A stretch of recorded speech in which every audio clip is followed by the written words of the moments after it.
अस्सलाम वालेकुम नाजरीन, मैं तुहाडा अपना मेज़बान चौधरी अख्तर इसमाइल रजोका ते मैं जिथे हुण मौजूद हाँ ये पुल बेरे वाले दी नहर है जिहड़ी कि जंग नूं जांदी है।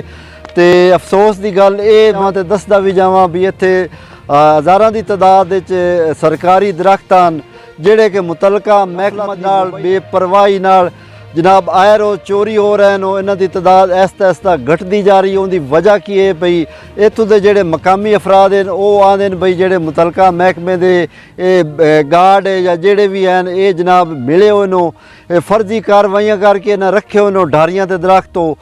पिछले दिनों कई दरख्त हैं जिहड़े डट्ठे हैं लेकिन उन्हां दा हुण ना पता नहीं वो किदे गए।